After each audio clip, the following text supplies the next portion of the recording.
बिस्मिल्लाहिर्रहमानिर्रहीम। अस्सलाम वालेकुम नाज़रीन, मैं हूँ आम शहरी आरिफ हमीद भट्टी। आज 1 जून लाहौर से।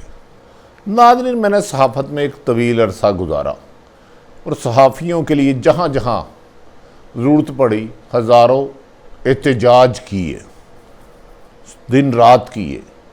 चाहे बलूचिस्तान में किसी सहाफ़ी के साथ ज़्यादती हुई, उसके ख़िलाफ़ आवाज़ बुलंद की, KPK में हुई, सिंध में हुई, कहीं भी हुई, लेकिन किसी एजेंडे के तहत नहीं, सच्चाई की जंग के लिए की।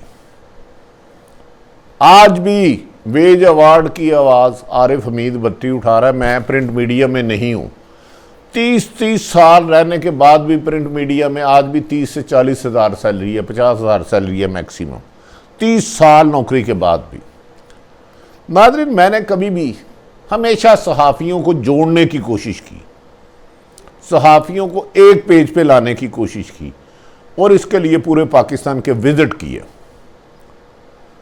जब मैं PUJ का सदर था उस वक़्त हुमा अली हमारे बड़े भाई, president Pakistan federation union of journalist थे, मदर अब्बास जनरल सेक्रेटरी थे, और इसी तरह मुख्तलिफ अदवार में जब भी वक्त आया सहाफ़त पर कदगन का आवाज़ उठाई।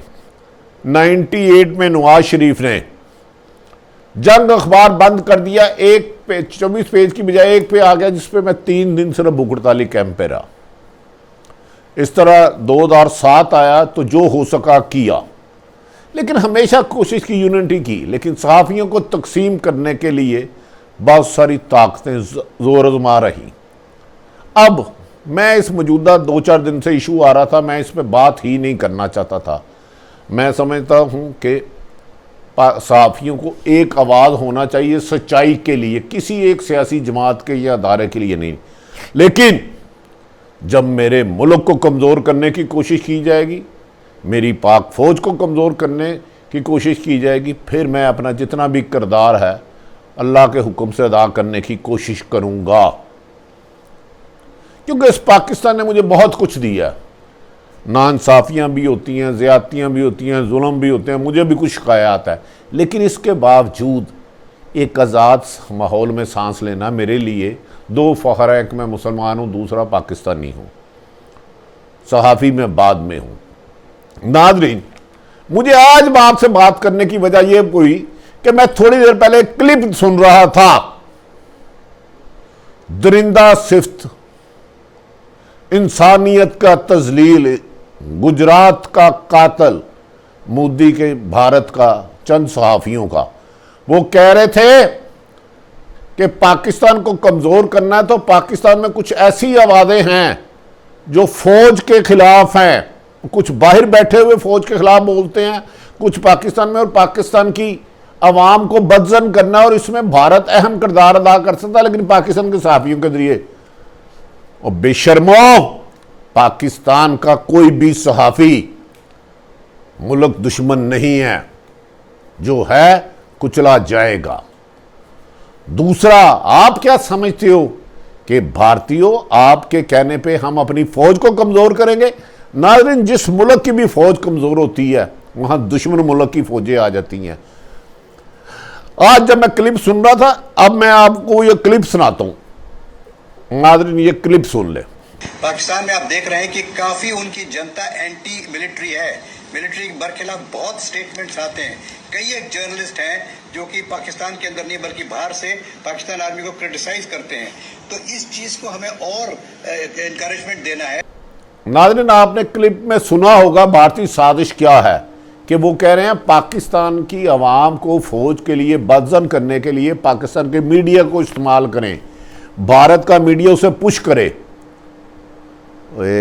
पाकिस्तान के सहाफ़ी पाकिस्तान की एक एक इंच ज़मीन के लिए अपना खून का आखिरी कतरा बहा देंगे। नाज़रीन, ये साजिश क्यों हुई? भारतीय इंडिया का ये क्लिप सुन के आपको अंदाज़ा हो गया होगा कि ये साजिश के ताने बाने कहाँ से चले हैं। असल बात यह है कि फ़लस्तीन पर जुल्म, कश्मीर पर मज़ालिम ढाए गए। 5 अगस्त 2019 को उस पर पाकिस्तान ने आवाज़ बुलंद की, पाकिस्तान की फ़ौज और पाकिस्तान के प्राइम मिनिस्टर इमरान खान ने कहा मैं पाकिस्तान का सफीर हूं, हर जगह इसकी वकालत करूंगा, वो कि मैं तो इससे भी आगे जाने के हक में हूं। पूरी दुनिया पे सफारती सतह पर भारत का गनगुना चेहरा दिखाया, जिसे अक़वाम मुत्तहिदा ने माना कि भारत पाकिस्तान में मीडिया के जरिए वार कराना चाहता है।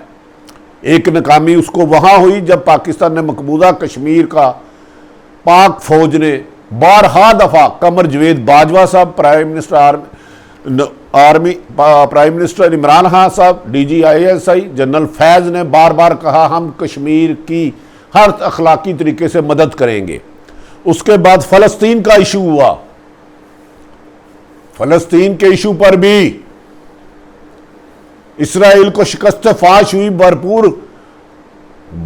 भरपूर अमेरिका की पुष्टपनाही के बावजूद, इंडिया के कमांडो के बावजूद।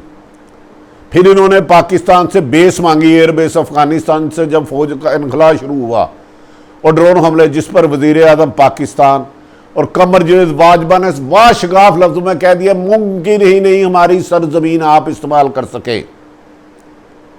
नाजरीन, इस दौरान साजिशें क्या होती हैं? इस मुल्क को कमजोर करने के लिए पिछले दिनों से मैं अजीबो गरीब खबरें सुन रहा हूं। ऐसा जहर उगला जा रहा है जिसका हकीकत से वास्ता ही कोई नहीं। ऐसा लगता है कि एक तरफ वज़ीर आज़म पाकिस्तान इमरान खान साहब कह रहे हैं कि हमारी इकॉनमी बेहतर हो गई है, माशियत की तरक्की की तरफ जा रहे हैं, सी पैक मुकम्मल होने आ रहा है, और दुश्मन मुल्क ने अपनी साजिशें शुरू कर दी। कभी मेरे छोटे नहायत काबिल एहतराम मेरे साफ़ी भाई छोटा है, इमरान रियाज खान के खिलाफ गलीज प्रोपेगेंडा किया जाता है, झूठी और बेबुनियाद बातें गुमराहकुन की जाती हैं। कभी अरशद शरीफ को टारगेट बनाया जाता है और उनकी फैमिली के बारे में नाजेबा इस्तेमाल किया जाता है, क्योंकि भारत कोशिश करता है कि पाकिस्तान में सहाफ़ी तकसीम हो जाए, 2-3 हिस्सों में बट जाए और एक पाकिस्तान की फ़ौज के खिलाफ हो जाए। पाकिस्तान की फ़ौज के खिलाफ गंदा आंडा ही होगा जो भी होगा। पाकिस्तान की फ़ौज के खिलाफ कोई पाकिस्तानी और सहाफ़ी नहीं हो सकता, वो गंदा आंडा हो सकता है जो बैरून मुल्क से फंड लेता है। मुझे यकीन है कि पाकिस्तान का कोई सहाफ़ी पाकिस्तान की दुश्मनी में जानबूझ के साजिश का हिस्सा नहीं बन सकता। मैं किसी को कभी गद्दार ना कहता हूं, ना कहूंगा। लेकिन नाजरीन, मैंने प्रोटेस्ट किए हैं, मैंने कहा है 40-40 साल से सहाफ़ी हैं, 40,000 तनख्वाह है, उसमें तो सहाफ़ियों की बड़ी कम्युनिटी कभी नहीं आती। वेज वार्ड के नफाज के लिए हज़ारों किए, बड़े बड़े लाखों लेने वाले कभी नहीं आते। कॉन्ट्रैक्ट सिस्टम के खात्मे के लिए किया, आमपुर जिसमें पूरे पाकिस्तान की कम्युनिटी सहाफ़ी है, खाली पाकिस्तान लाहौर के नहीं, चारों सूबों के पाकिस्तान के, इवन के अखबारात की 2 छुट्टियों की बजाय 1 छुट्टी कर दी। तो मैंने हाकरों के साथ मिलकर प्रोटेस्ट किया और बड़े बड़े नाम नहाद नहीं आए। मुझसे ज़्यादा सारे सहाफ़ी मुहिब्बे वतन हैं। अब मुझे ये बताएं, एक क्रेडिबल सहाफ़ी, इन्वेस्टिगेटर सहाफ़ी अरशद शरीफ के खिलाफ जहर उगला जाता है, इमरान रियाज के खिलाफ जहर उगला जाता है, और इस्लामाबाद में होने वाले हमले से उस जैसे बच्चे को मुलव्वस कर दिया जाता है जो इतने दिन वहां गया ही नहीं। नाज़रीन, ये इंडियन क्लिप्स को याद रखें, ये सहाफ़ियों को तकसीम करने की साजिश है। जब कोई ऑफ द रिकॉर्ड गुफ्तगू होती है, उसको मैं भी 1-2 ऑफ द रिकॉर्ड में गया हूं, आज तक मैंने किसी टीवी में किसी व्लॉग में उसका जिक्र नहीं किया। वो ईमानत होती है। मैं हलफन कहता हूं, इंशाअल्लाह अल्लाह के करम से, नबी के सदके, पाकिस्तान की फौज, पाकिस्तान का प्राइम मिनिस्टर इमरान खान, कमर जवेद बाजवा किसी भी कीमत पर इसराइल को तस्लीम नहीं करेंगे। भारत को के साथ दोस्ती मकबूजा कश्मीर के बगैर नहीं हल होगा, फलस्तीन को नहीं करेगा, ये उनकी जंग लड़ी रहेगी। नाज़रीन, क्या वजह है कि सहाफ़ियों को तकसीम करने के लिए आमिर रियाज को टारगेट किया गया, अशरफ शरीफ को किया गया, अब सहाफ़ियों को तकसीम करने के लिए कहा जा रहा है कि सहाफ़ियों के खिलाफ सख्ती होती है। मैं कह रहा हूं, मैंने हज़ारों प्रोटेस्ट, नाज़रीन सैकड़ों का लफ्ज़ नहीं अर्ज की। हम सहाफ़ियों के साथ नाइंसाफ़ियाँ होती हैं, मैंने आपको बताया प्रिंट मीडिया में 30-30 साल नौकरी करने वालों की 40-45 हज़ार सैलरी है। उसके लिए क्यों नहीं हम साहबी पूरी कमेटी इकट्ठे होते हैं मेरे समेत, जब चाहे निकाल दिया जाता है उसके लिए हम सब इकट्ठे क्यों नहीं होते, कॉन्ट्रैक्ट सिस्टम के खात्मे पर क्यों नहीं होते, हम सब इसके खिलाफ आवाज क्यों नहीं बुलंद करते कि मीडिया की तनख्वाहें बढ़ाई जाए और जो 4-4 महीने लेट है उसे बर वक्त किया जाए। हम ये क्यों नहीं कहते हुकूमत सरकारी इश्तिहारात वर्करों की सैलरी के साथ नथी करे, हम इस पे क्यों नहीं इकट्ठे होते। अगर कोई ये भारत समझता है कि पाकिस्तान के मीडिया को अपने पीछे लगा देगा, और भारत तुम भूल जाओ, अगर वक्त शहादत आया तो फौज से आगे मीडिया के सहाफ़ी फौज के जो इस मुल्क के मुहाफ़िज़ हैं उनको बदनाम करने की गनवानी साजिश छोड़ दो। अगर तुमने पाकिस्तान की फ़ौज को कमज़ोर करने की कोशिश की, इसलिए कि पाकिस्तान की इकानमी सूरत हाल बेहतर हो गई है, वज़ीर-ए-आज़म करें पाकिस्तान तरक्की की तरफ गामज़न हो गया है। आज ही सी पैक आसम सलीम बाजवा कहते हैं कि सी पैक ऑपरेशनल हो गया है, आपने गनवानी साजिश शुरू कर दी। और मैं नहायत अदब एहतराम से, पीडीएम की क़यादत मुहिब वतन है, हमारे लिए काबिल एहतराम है, आप भी इस बात को उछाल रहे हो। क्या ये बात भूल गए हो कि नवाज शरीफ के दौर में 98 में जंग एक पेज पे आ गया था जिसमें 3 दिन मैंने किया, उसके बाद फायरिंग हुई। क्या आपके दौर में साफियों पर पाबंदी नहीं लगी, नौकरियों से नहीं निकलवाया? आज भी एक दूसरे के प्रोग्राम में जाने में पाबंदियां लगती होगी, मैं इसको बिल्कुल इनकार नहीं करता, लेकिन फौज को मत घसीटो, उसको कमजोर करने की मत कोशिश करो।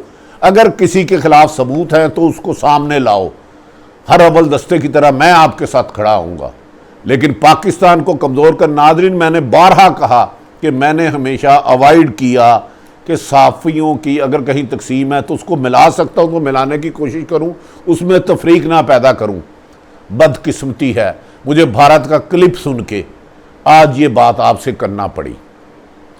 याद रख लें, अगर आप सहाफ़ियों के खिलाफ गलीज़ ज़बान गुफ्तगू की तो हम गलाजत का जवाब गलाजत से नहीं देंगे, लेकिन बेरूपियों के चेहरे से नकाब ज़रूर हटाएंगे, लेकिन इज्जत और एहतराम से।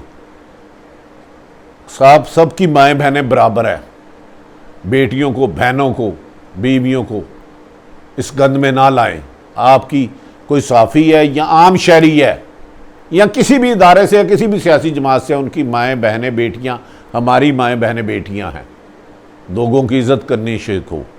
इमरान रियाज के ख़िलाफ़ जो साजिश कर रहे हो अरशद शरीफ के ख़िलाफ़, इसको रोक लो, रुक जाओ, वरना रोकना पड़ेगा।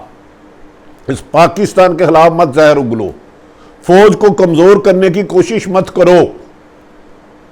अगर आपके पास किसी भी गैर कानूनी काम का सबूत है तो अदालतें तो आप पर मेहरबान हैं, जाएं। और पीडीएम से गुजारिश है, खुदारा इस मौके पर सहाफ़ियों को तकसीम ना करें। आप कितने सहाफ़ियों के घर गए जिनके घर चूल्हे बंद है? पीडीएम की क़यादत कितने लोगों के घर गई है जो बेरोजगार हो गए हैं, जिनकी बीवियां घर में फाके गुजार रही हैं? आप पीडीएम कितने सहाफ़ियों के घर गई जिसके 5 बच्चे हैं और 35,000 सैलरी है? कितने सहाफ़ियों के घर गए हैं, बताएं उनके नाम। आपको प्रिंट मीडिया की सैलरी पैकेज ले हर अदारे का, और कितने अदारों में बर वक्त तनख्वाह मिल रही है। मैं अपनी सहाफ़ी बरादरी से भी गुजारिश करता हूँ, खुदारा आपस में तकसीम मत हो। अगर हम में कोई गैर मुल्की एजेंडा ले रहा है और बिला वजह अदारों को बदनाम कर रहा है, पाकिस्तान को कमज़ोर करने की साजिश कर रहा है, पाकिस्तान की फ़ौज की सलामती के लिए ख़तरा बन रहा है, तो उसके ख़िलाफ़ यकजुबां हो कि उसको रोके, उसे समझाए, नहीं तो फिर उस तरीके से रोके जो तरीका है। मेरे सब सहाफ़ी मुझसे ज़्यादा काबिल हैं, काबिल एहतराम हैं, मुहिब वतन होंगे, लेकिन भारत के इस क्लिप के लिए नाज़रीन बार बार सुनिएगा, जिसमें कहा गया कि पाकिस्तान की कौम को फ़ौज के ख़िलाफ़ उकसाने के लिए मीडिया को इस्तेमाल करो। मीडिया तो, फ़ौज तो मेरे मुहाफ़िज़ हैं। अगर मेरे बीवी बच्चे, आपके बीवी बच्चे सारे आराम से सोते हैं तो LOC पर हमारे फ़ौज अफसर और जवान शहीद होते हैं। इनकी इज़्ज़त करो। और अदारों से भी एक गुजारिश है कि वो आइन और कानून के दायरे में रह के काम करें। कोई भी अदारा हो, पुलिस का हो, FIA का हो, रेलवे का हो, सरकारी हो, खुदारा आपस में तकसीम मत हो, भारत की साजिश को कामयाब ना होने दें, पाकिस्तान और पाकिस्तान की फ़ौज के ख़िलाफ़ प्रोपोगंडा बंद कर दें। इसी में मेरी और आप सबकी इज्जत है। मैं आपका अदना कारकुन हूँ, जहाँ आप कहेंगे आपके साथ आवाज़ बुलंद होगी। पाकिस्तान के सारे साथी हैं, अगर किसी को गलती है तो वो दूर करे। हाँ, अगर किसी के साथ नाइंसाफ़ी जुल्म हो रहा है तो उसके ख़िलाफ़ आवाज़ बंद करें, कानूनी रास्ता अख्तियार करें। हम जहाँ कहेंगे हम भी हाज़िर हो जाएंगे। पाकिस्तान जिंदाबाद।